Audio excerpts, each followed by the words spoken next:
Jawabannya sederhana. Karena kita membandingkan diri kita dengan orang-orang lain, atau nggak usah diri kita deh. Kita membandingkan nasib orang beriman dengan nasib orang yang tidak beriman, sama-sama menggunakan dunia. Padahal Allah tidak banyak berjanji urusan dunia kepada orang beriman. Kalau mau ngebandingin, bandingkanlah orang beriman itu dengan akhirat dan orang yang tidak beriman dengan dunia. Dia dapat apa di dunia, kita dapat apa di akhirat, itu baru imbang perbandingannya. Kalau kita ngebandingin dia dapat apa di dunia, saya dapat apa di dunia, itu perbandingan yang gak matematis menurut Islam, gak logis menurut iman. Baru logis kalau kita ngebandingin, dia orang misalnya riba, terus dia bisa beli aset sekian, saya gak riba, dapat apa nanti di akhirat, itu baru logis tuh menurut iman. Cuman kalau kita hitung-hitungan, dia kok mengawali usahanya dengan cara riba, saya dengan cara yang lebih syar'i, kok dia dapat sekian aset, saya enggak. Ini secara hitung-hitungannya aja pertanyaannya udah salah, sehingga tidak ada jawaban. Jadi kalau pertanyaannya udah salah, tidak ada jawaban. Makanya yang harus diperjelas dulu pertanyaannya, baru nanti ketemu jawabannya. Saya mau sharing sebuah kisah nih tentang dua orang laki-laki Bani Israel. Satu ahli surga, satu ahli neraka. Yang satu mukmin, yang satu kafir. Yang kedua laki-laki ini juga sempat dikisahkan oleh Allah di dalam surat Al-Kahfi.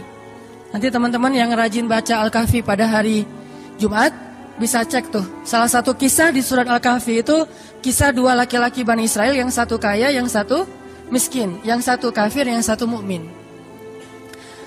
Ceritanya dua orang laki-laki Bani Israel ini sama-sama Allah karuniai rezeki sebanyak 4.000 dinar. Sekarang 1 dinar itu kurang lebih sekitar 2,5 juta. Jadi ada 4.000 di dinar.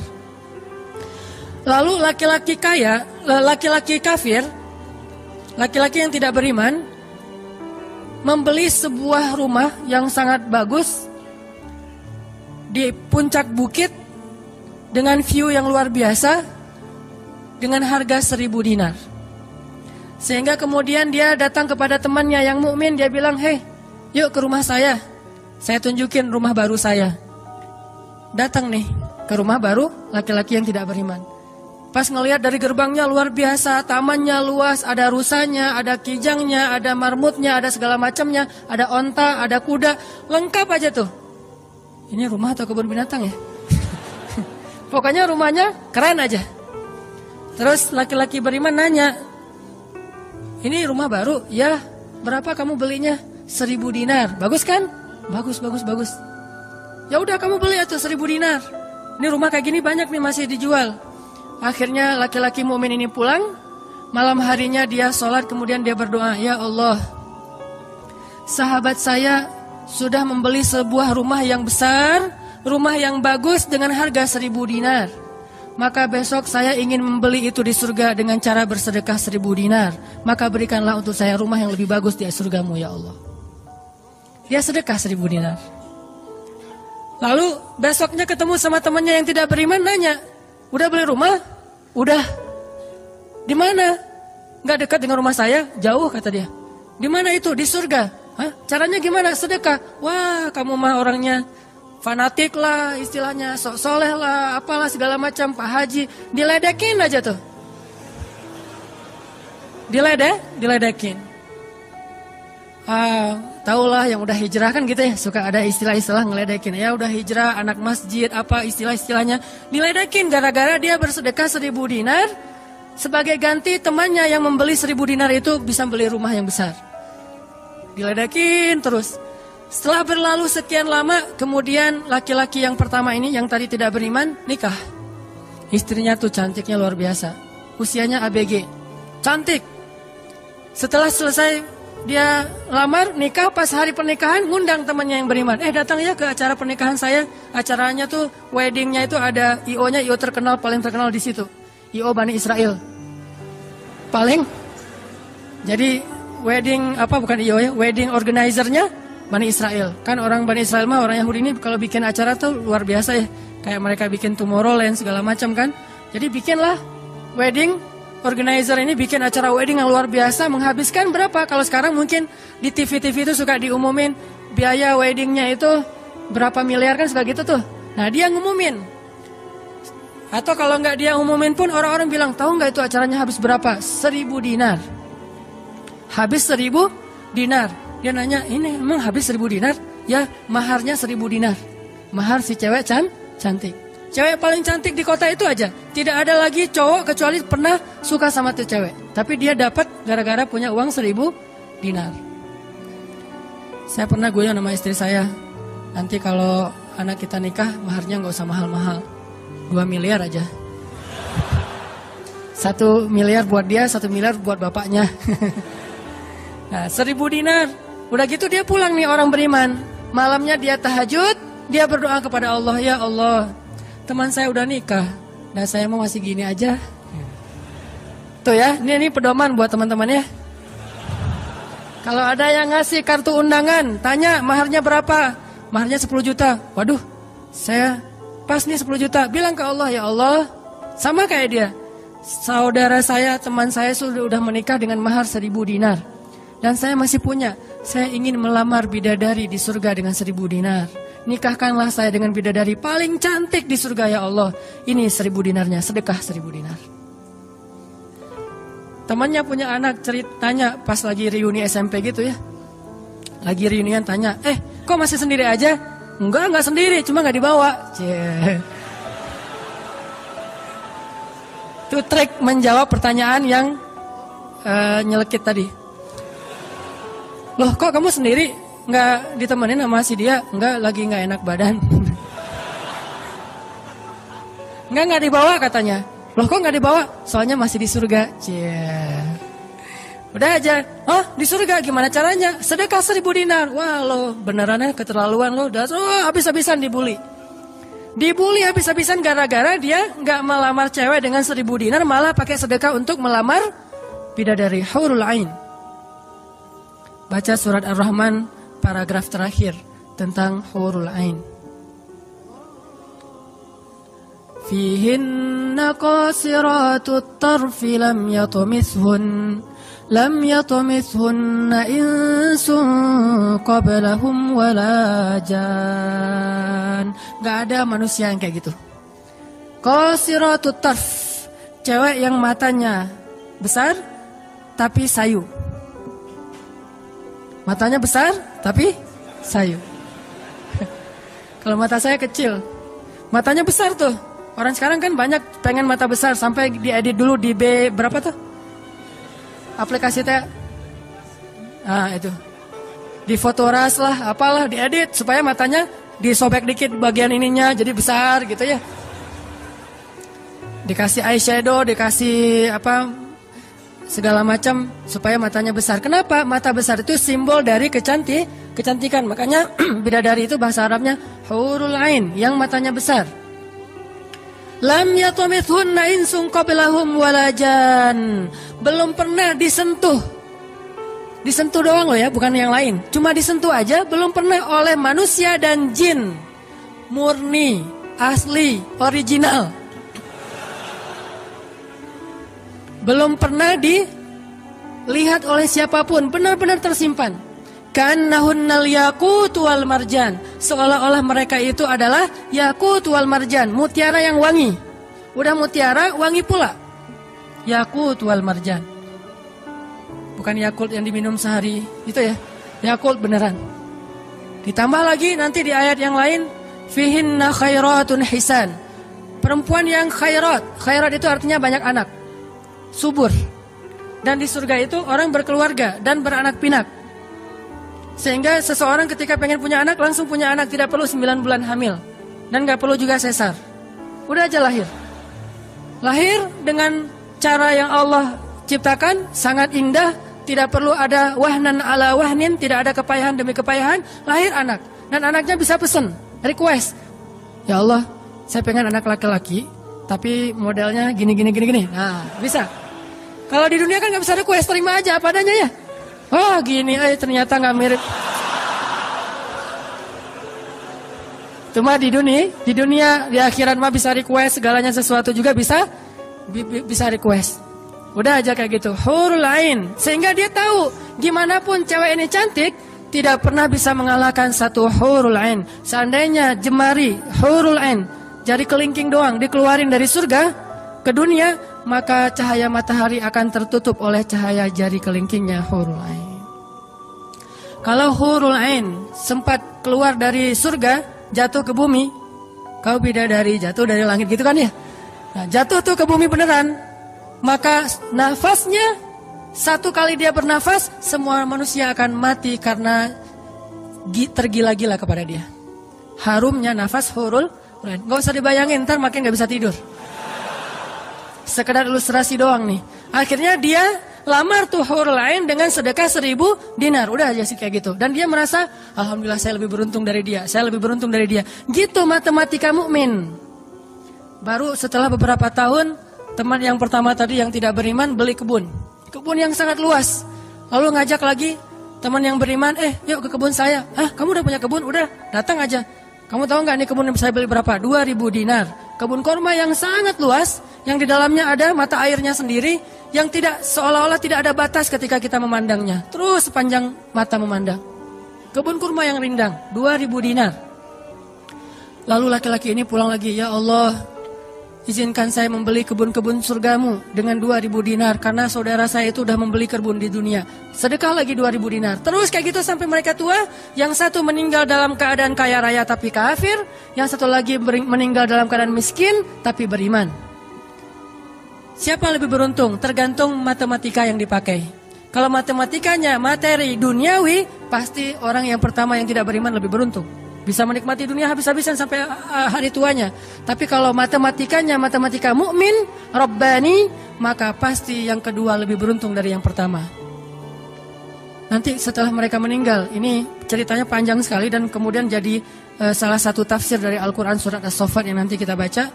Di akhirat, kalau teman-teman tahu, kalau kita baca tafsir itu ternyata ya, di surga itu punya jendela. Kayak rumah punya jendela. Cuman saya nggak tahu seperti apa bentuk jendelanya, karena surga itu kata Nabi, ma la ainun ra'at wa la uzunun sami'at. Yang nggak pernah dilihat oleh mata, yang nggak pernah didengar oleh telinga, yang nggak pernah dibayangkan oleh imajinasi manusia. Yang jelas ada jendela tuh di surga. Nah, jendela ini apa? Jendela ini dipakai untuk mengintip ke neraka. Jadi nanti kalau ada kisah-kisah penduduk surga menyelamatkan orang-orang di neraka, itu lewat jendela itu. Kalau ada cerita penduduk surga dan penduduk neraka berdialog, itu lewat jendela itu. Bukan keluar dulu, sama-sama keluar terus ada ruangan khusus dialog gitu, enggak. Atau pakai misalnya Skype gitu ya. Nelpon neraka pakai Skype. Tring, lagi disiksa. Aduh, ada yang nelpon, bentar dulu. Kan enggak ada yang gitu ya. Ini mah pakai jendela, jadi jangan pakai imajinasi teknologi yang sekarang. Nggak ada Skype, nggak ada WhatsApp call, video call gitu. Nggak ada line, yang ada lewat jendela. Begitu dia ngelihat ke jendela, dia langsung Allah berikan dimensi melihat neraka. Langsung Allah kasih ruang untuk bisa melihat neraka. Di neraka itu dia akan bertanya kepada malaikat neraka, ngasih kayak kertas gitu. Tolong cariin yang namanya ini. Cariin. Oh iya, ini masa nggak kenal kayaknya di surga. Emang siapa? Hananataki. Penduduk malaikat neraka mah nggak kenal. Amin. Aminin atuh. Mudah-mudahan semua kita tidak dikenal di neraka. Dikenal di surga insya Allah. Kalau ini mah nggak boleh hore. Ini serius nih. Udah aja ngasih nama gitu ya ke malaikat penjaga neraka. Kenal nama ini nggak? Oh ntar dulu nanya ke yang lain. Kenal nama ini nggak? Wah ada tuh yang di pojok sana tuh lagi dihabis-habisin sama malaikat. Udah malaikat yang itu bawain sini gitu. Pas dibawain ternyata itu adalah laki-laki tadi yang di dunia saling bersaing dalam memperkaya diri. Satu memperkaya diri di dunia ya, satu lagi memperkaya diri di akhirat. Bro, gimana nasib lo sekarang? Waduh, saya sekarang disiksa segala macam, dia ngaku kesalahannya. Lah kamu gimana? Dulu kamu katanya beli rumah di surga, terus nikah di surga, terus beli kebun di surga, udah dapat. Wah, bukan dapat lagi. Ternyata 1000 dinar itu bukan satu istana loh, bro. 1 dinar itu sekian ribu istana. Sekarang saya 1000 dinar, bayangin aja. Hah, gitu. Makin sakit kan ya? Makin nelangsa, makin stres. Udah di neraka stres pula, stroke lagi, kena kejang-kejang gitu. Nggak di neraka kejang-kejang aja nggak enak, stroke nggak enak, apalagi udah stroke-nya di neraka kan lebih nggak enak tuh. Orang kena penyakit jantung di dunia nggak enak, ini penyakit jantungnya di neraka lebih nggak enak lagi. Ini mah imajinasi saya. Sesuai dengan di Al-Quran surat As-Saffat, dialog antara penduduk surga dan penduduk neraka.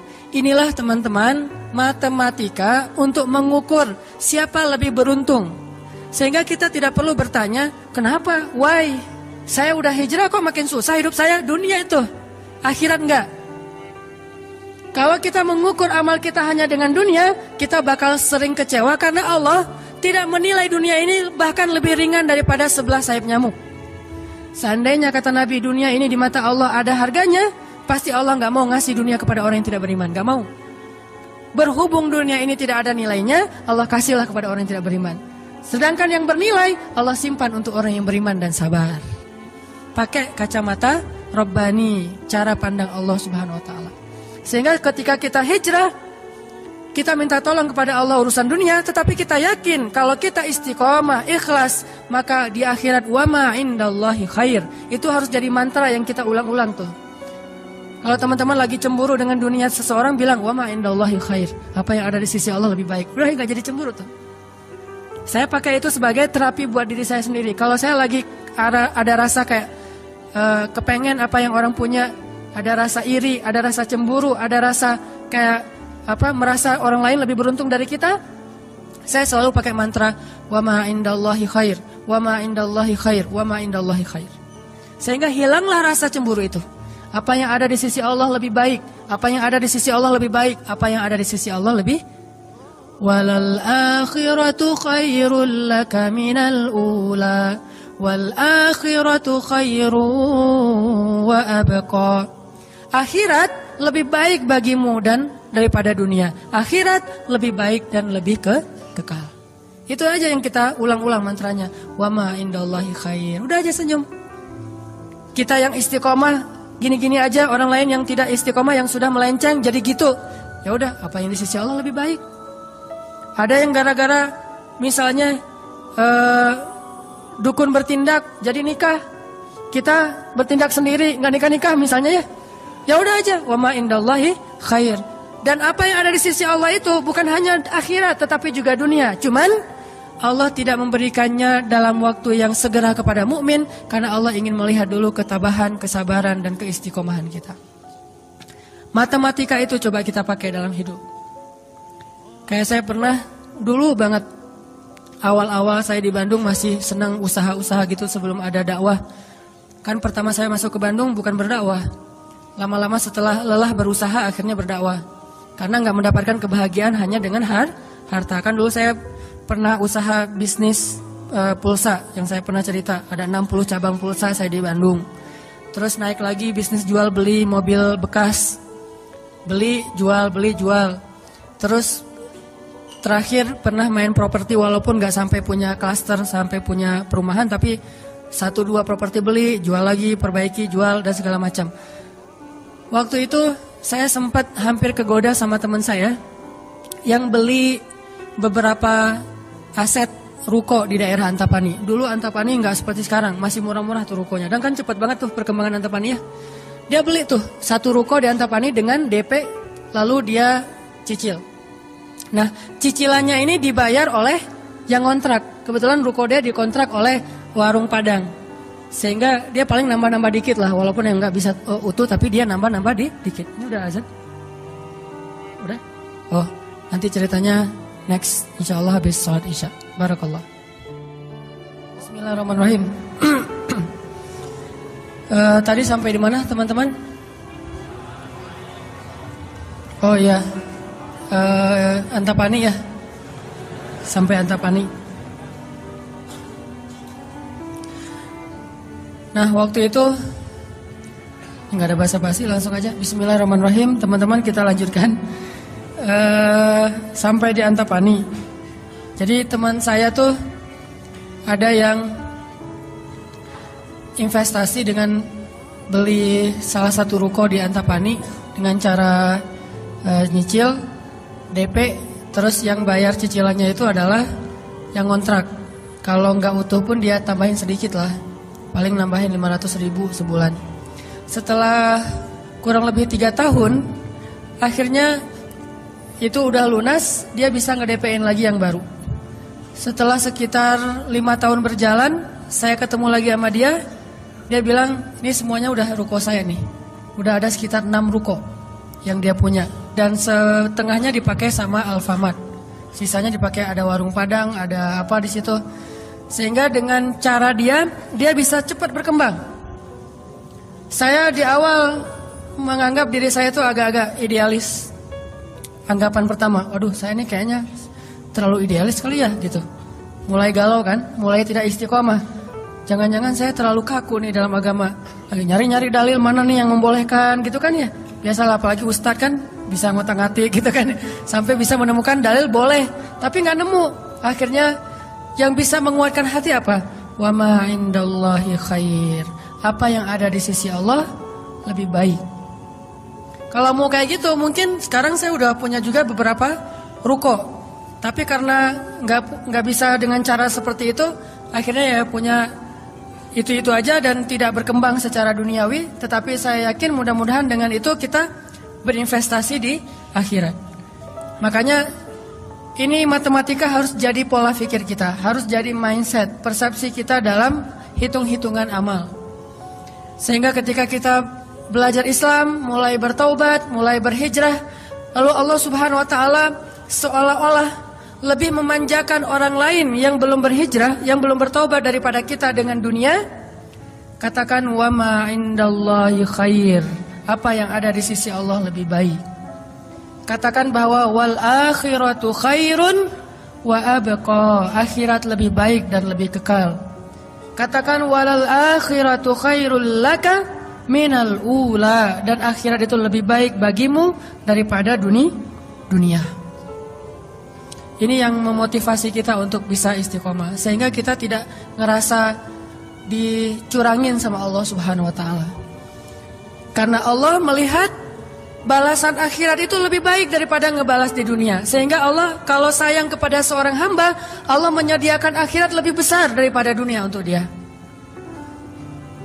Seandainya dunia itu adalah bentuk kasih sayang Allah, maka Allah sudah memberikan kekayaan dunia kepada semua nabi yang Allah cintai. Tapi nabi yang kaya itu sedikit. Rata-rata nabi itu susah hidupnya, apalagi setelah menjadi nabi. Nabi Muhammad sebelum jadi nabi hidupnya luar biasa kan? 40 tahun pertama, terutama 15 tahun pertama setelah menikah dengan Khadijah, gimana kehidupan Nabi Muhammad? Segalanya ada. Khadijah itu orang yang paling kaya, perempuan paling kaya di Mekah, menikah dengan Nabi Muhammad yang pintar dalam berdagang. Gak pernah Nabi rugi dalam berdagang. Jujur tapi untung. Sehingga selama 15 tahun Nabi mau traveling kemana aja bisa. Traveling ke Syam bisa. Traveling ke Yaman bisa. Syam dan Yaman itu jarak yang cukup jauh. Mau ngapain aja bisa. Punya ternak yang sangat banyak, punya kebun kurma yang luas sekali dan segala macam. Rumahnya rumah terbaik di kota Mekah. Hidup selama 15 tahun dalam kenikmatan. Begitu jadi nabi, langsung kayak terjun payung. Cepat sekali.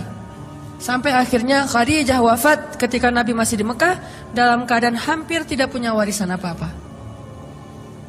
Jadi kurang dari 13 tahun jatuh miskin, fakir. Sampai ketika hijrah ke Madinah, Aisyah curhat. Apa kata Aisyah? Di rumah Rasulullah itu lebih dari 1 bulan tidak ada asap di dapur. Dalam keadaan tidak pernah masak selama berbulan-bulan. Soalnya kalau kita mah beli warung Padang jadi gak perlu masak ya. Kenapa itu rumah gak pernah masak? Yalah, soalnya dia punya warung, jadi masaknya di warung, tinggal dibawa aja ke rumah. Nabi benar-benar gak pernah masak tuh. Coba bayangin, pernah gak Nabi bilang gini ke Allah, Allah, lah saya kan kerjanya sama Allah, kok malah jadi kayak gini, hidup saya jadi susah gini. Enggak pernah Allah Nabi mengatakan demikian. Kenapa? Karena Nabi tahu logikanya. Nabi benar dalam menggunakan logika hitung-hitungannya. Nabi tahu matematikanya, sehingga Nabi gak pernah mengeluh ke Allah, kok saya sejak jadi Nabi jadi susah Allah. Katanya saya kekasih Allah, kok saya diperlakukan kayak gini. Gak pernah Nabi ngomong kayak gitu. Kalau Nabi aja kekasih Allah, malah jadi susah gara-gara jadi kekasih Allah secara duniawi, tidak pernah mengeluh. Terus siapa kita mau mengeluh dan menuduh Allah dengan tuduhan-tuduhan yang tidak benar? Apakah kita merasa bahwa setelah kita berhijrah Allah harus memberikan kepada kita dunia yang di mata Allah tidak ada nilainya? Berarti kita meminta kepada Allah sesuatu yang tidak baik dan membuang sesuatu yang baik. Itulah yang dulu pernah dinasihatkan oleh Musa kepada Bani Israel di dalam surat Al-Baqarah. Coba teman-teman lihat di surat Al-Baqarah itu ayat 61.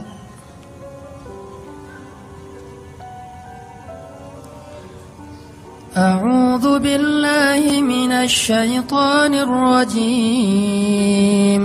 Wa idh qultum ya Musa lan nasbir ala ta'amin wahid fad'u lana rabbaka yukhrij lana mimma tunbitul ardh مما تنبت الأرض من بقلها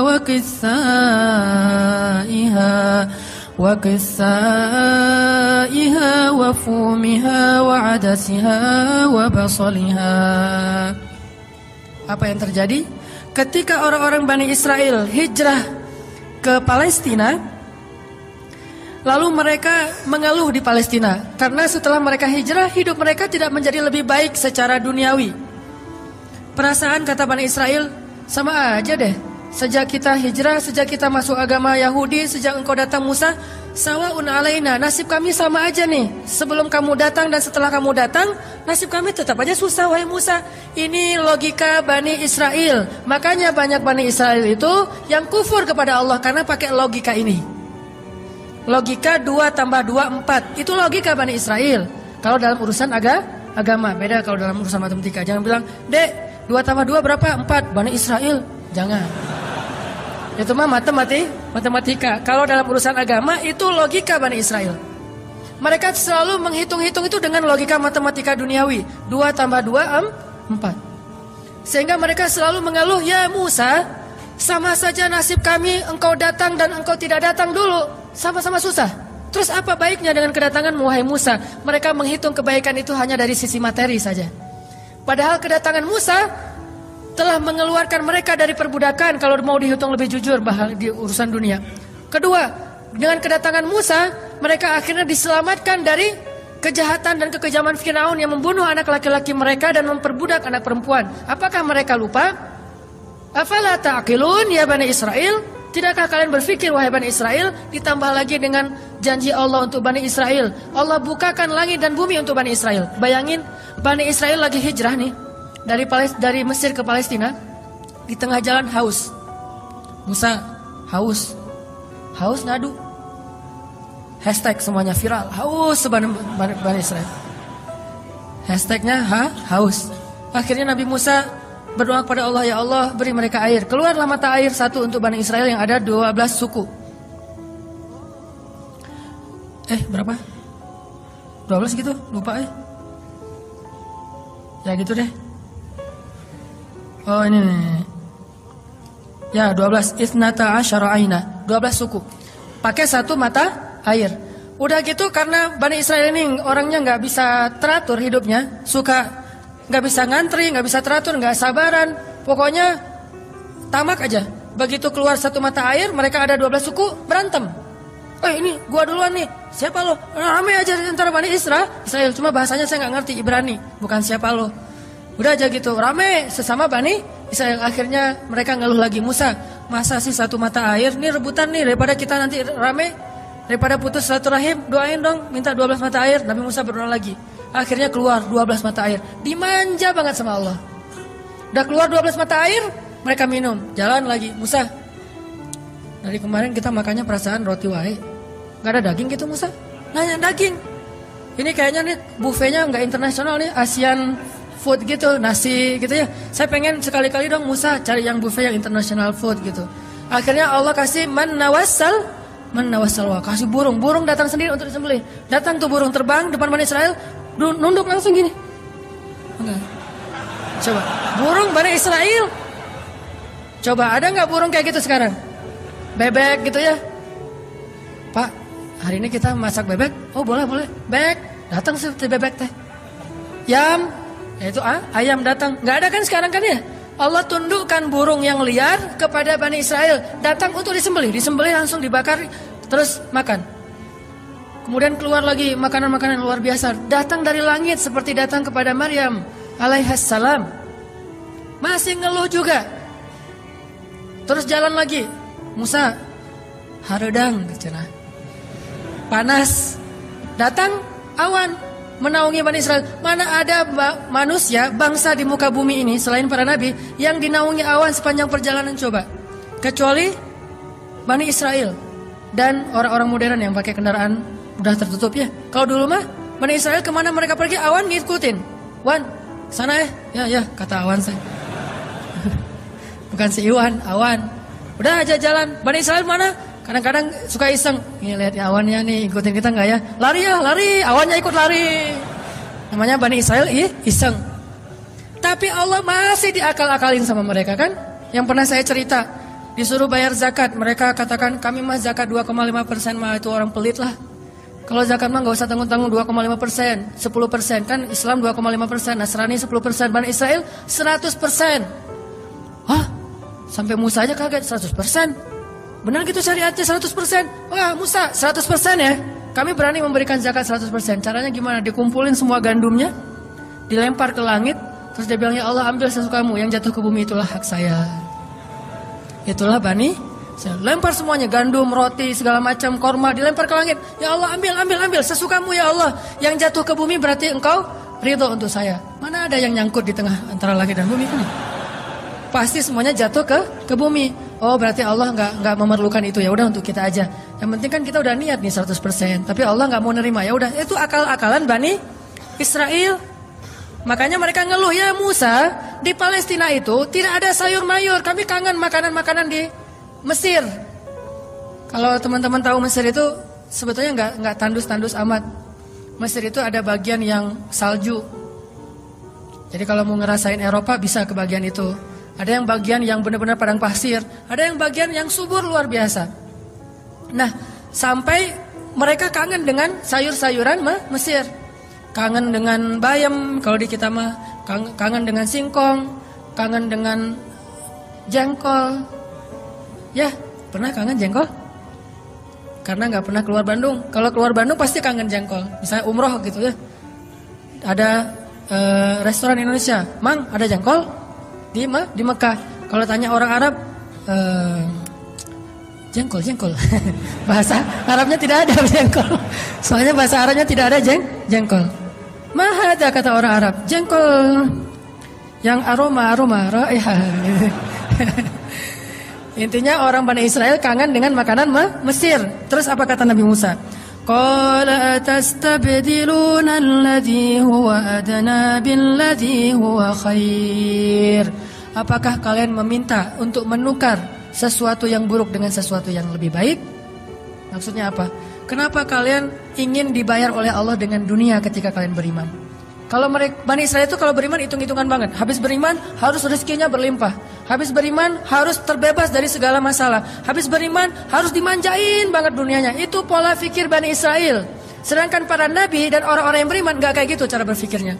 Setelah beriman Allah uji, maka mereka mengatakan ini untuk melihat apakah saya jujur dalam iman atau munafik.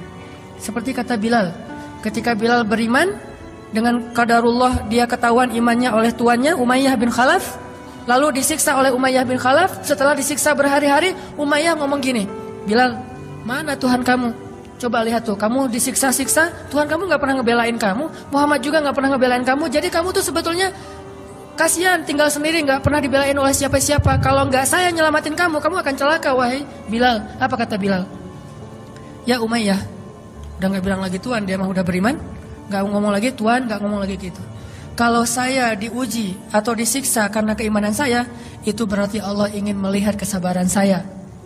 Maka kalian akan melihat sabar saya lebih kuat daripada sabarnya orang Arab.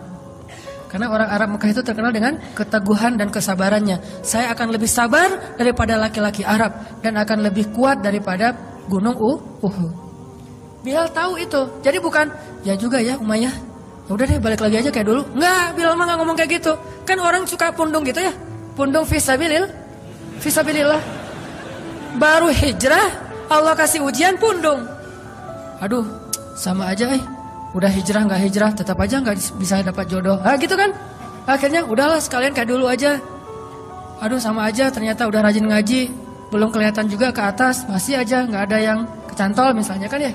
Aduh udah rajin udah pindah kerjaan, tetap aja belum dapat kerjaan yang lebih baik. Kata Allah, wa may yattaqillah yaj'al lahu makhraja. Mana? Wa yarzuqhu min haitsu la yahtasib. Mana tuh? Jawabannya Allah berikan itu setelah Allah lihat kesabaran kita. Kalau Allah belum melihat kesabaran kita, Allah nggak akan kasih apa yang Allah janjikan. Karena yattaqillah bukan hanya taubat tetapi sabar, itu satu paket. Takwa itu at-ta'ah was sabr, itulah takwa. Taat dan sabar itulah takwa. Wa may yattaqillah, siapa yang taat lalu sabar, baru Allah janjikan yaj'al lahu makhraja wa yarzuqhu min haitsu la yahtasib. Wa may yattaqillaha yaj'al lahu min amrihi yusra wa may yattaqillaha yukaffir anhu sayyi'atihi wa yu'zim lahu ajra. Itu semua janji Allah bagi orang yang takwa. Dan takwa itu taat dan sabar. Kalau taat doang tapi gak sabar, pundung tadi, maka Allah tidak punya janji apapun dengan dia. Ini logika yang dipakai oleh Allah, hitung-hitungan matematikanya Allah Subhanahu wa taala, sehingga kita tidak kecewa.